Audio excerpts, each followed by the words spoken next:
There we go. So I will apologize for that little interruption for those listening or watching the videos. And we ended by talking about happiness in the context, of course, of the lecture. And wanted to move along again in the lecture to a point about halfway through where you talk about learning to receive others' gifts. This is a point in the lecture where you talk about the gate and receiving gifts, and in effect receiving the gift of the gate. And again, I'm going to read just a little bit, just a short paragraph from the lecture. You say, learn to receive others' gifts. Be very present in your receiving. Don't be quick to think how you should respond. Simply be in the moment and receive the gift. Accept the gift and accept the other gracefully, respectfully, honorably, and with reverence. Feel the quality of the giver and the gift. Even if the giver has some hidden reason behind the giving, you may be able to entirely heal his or her power play, his or her manipulation with your responsiveness, openness, and ability to receive. I'm reminded of the teaching that suggests that in giving we receive, and the opposite also is true. In receiving we give. And what I wanted to ask, in the context of the lecture, this idea of learning to receive, is the idea of learning to receive others' gifts synonymous with loving oneself?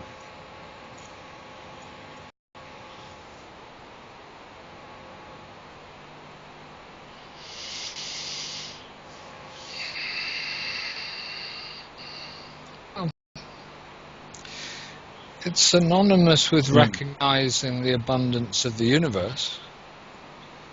And so I guess that's certainly part of, or includes, loving oneself. I mean, the reality is that 9 times out of 10 at least, one's dissatisfaction stems from one's inner sense of lack, or one's inner lack of trust in the world, and how it sees it again and again. When your eyes are open, that people behave, they act, they react in certain ways, whereby they're treated in certain kinds of ways. You know, I'm reminded of the guy who went to see a friend of mine who was a therapist, said everyone was always ignoring him because he was so boring, no one would listen to him and so on, and my friend went to sleep. I mean, he actually went to sleep, and only to be woken up by this fellow who was shouting at him, saying, you know, I've paid you money and now you've gone to sleep. I haven't done that. This friend, this is not me I'm talking about in disguise, by the way. But the thing is, you feel people's play, you feel their manipulation coming at you, you know, and you feel a way of whereby your response could be prescribed in a way by their intense manipulation of you. It's that powerful. And people don't know that. You know, they don't tend to realize that they are creating that in relationships. Almost certainly. You know, everybody's doing it in some way or another. And so, in a sense, you're right, it is loving yourself, because the presumption is the presumption of lack. That I somehow lack within myself anything, is a psycho-spiritual error. It's a, from point of view of normal, you know, cultural humanity, it's just everyday behavior. From point of view of psycho-spiritual reality, it's just, it's erroneous. It just simply isn't true. You know, you are love. You are filled with an abundance. There's no reason at all why the outside world shouldn't reflect that back to you. But of course, what it does reflect back to you is exactly what you're manipulating it into doing. So in a sense, you're right. And this business of receiving in our culture is endemic. Mm-hmm. You know, just to receive appreciation, you know, to receive positive feedback, to receive food, to receive... You can learn an awful lot about people with the receiving of food and drink, for example. You know, many grown-up people immediately are infantilized in the receiving of food. You'll notice, you know, that they look small, they act small, they look up, and they look a little bit pleading, and just notice. You know, many of us do this because, of course, our response comes from the oral stage of development, and that stage is unfinished when we were fed.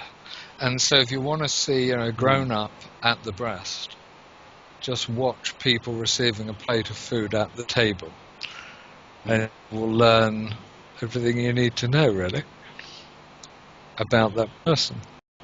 So, you know, from compliments on through to gifts and all of that, what I'm saying is learn to say thank you, let it come from here. You don't have to say thank you 10 times because you feel it's lacking in some way. Say it once genuinely with authority and allow it in. You know, not just the gift, but, you know, what if it's some material item, but what that material item actually symbolizes, what that person is conveying to you in that. Let it in, and let it be a pause and breathe and make eye contact. I want to use that as and don't as try a and give anything back segue too quick.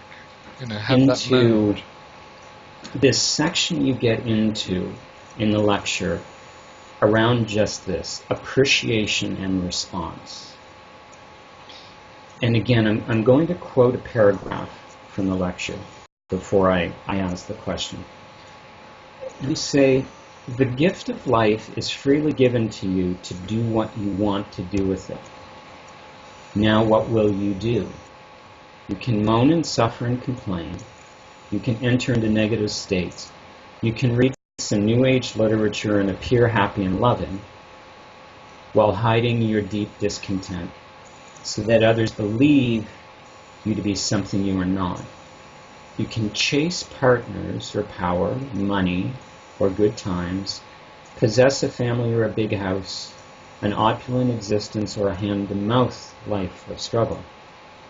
The life you have been given prescribes none of this. The way you have responded to life, or to the life you have been given, prescribes all of this. All is in your attitude alone.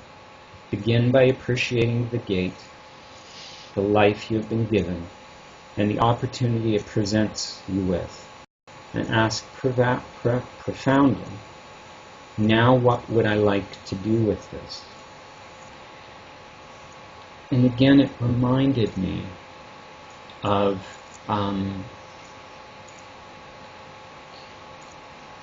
a focus in my life, a conscious focus in my life, and that is of developing an attitude of gratitude.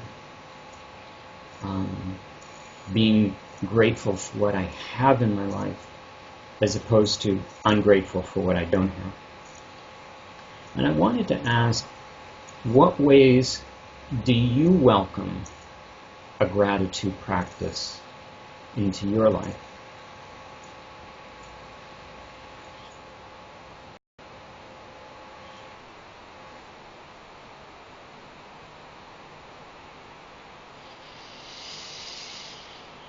You know, one of the ways is simplification for me. Simplification is either focusing on one thing rather than many things, or narrowing down one's focus in the day. To maybe it's a look, maybe it's a song, maybe it's, you know, the breeze, the wind, something like this. It's about simplification for me, and rather than looking at the big picture or the future or the expansion, but just very very present. The tiniest, smallest things have always fascinated me, and just being able to bring great attention to something tiny, and then from that small seed, gratitude for all will grow.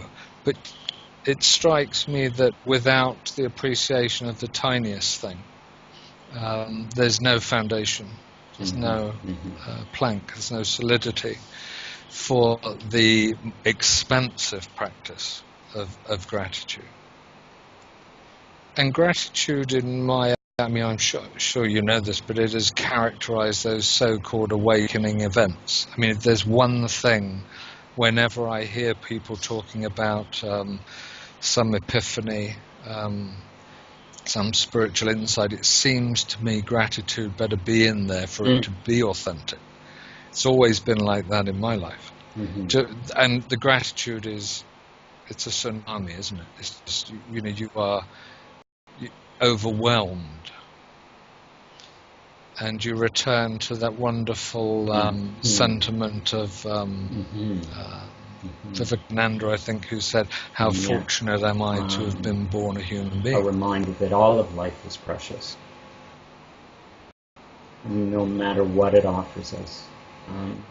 And just as a small, and hopefully it won't seem like insignificant example, those listening to this recording may have earlier on picked up what may have sounded like a pounding in the background, or it may have come across as a loud tick, tick, tick. Well, there's workmen nearby, and they're pounding pillars into the ground, and now they're not. And so I'm grateful in a way for the awareness of what felt at times like a distraction, because it made me all that much more appreciative of the time when there was silence and there wasn't that distraction. I mean, it's all a blessing. With the few minutes we have left, yes. I want to finish off towards the end of this lecture, Honoring the Gate.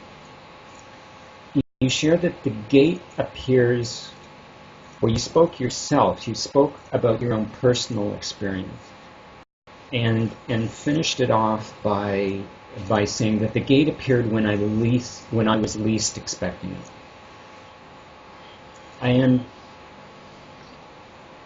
And I think that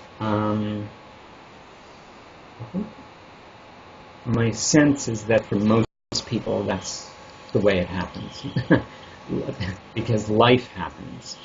And there's this wonderful expression, life is what happens between the best made plans.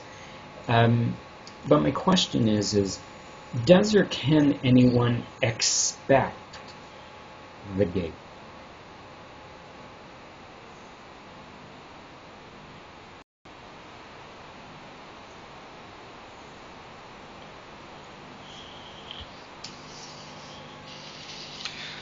I don't think you can expect the gate. I think that you can anticipate it in the sense that you cultivate an openness to the moment, an awareness to what's really going on.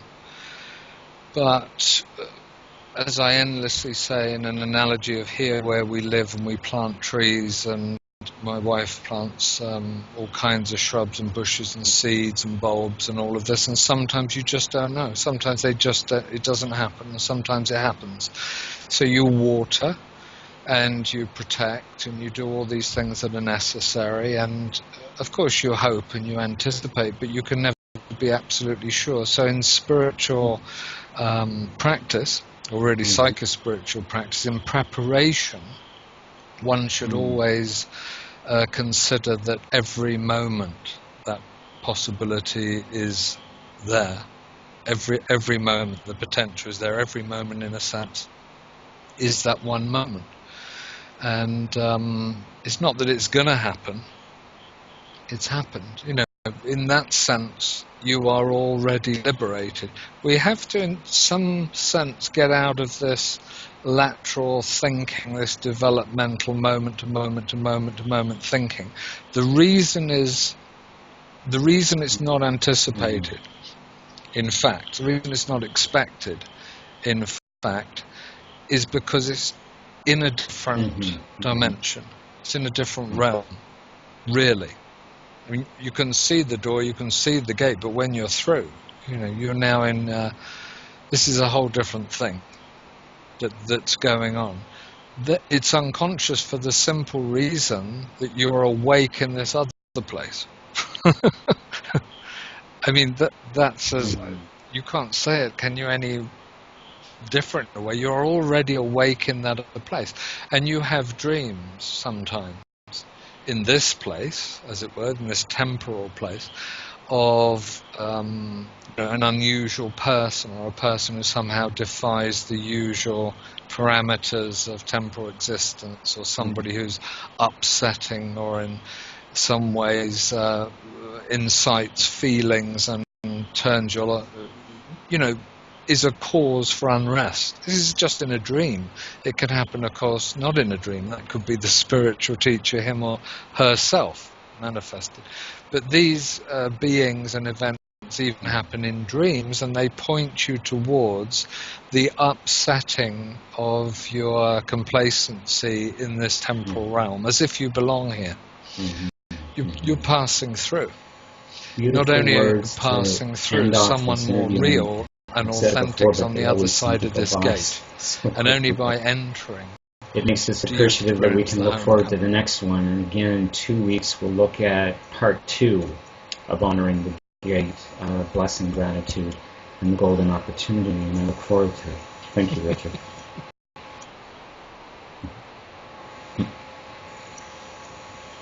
Bye-bye.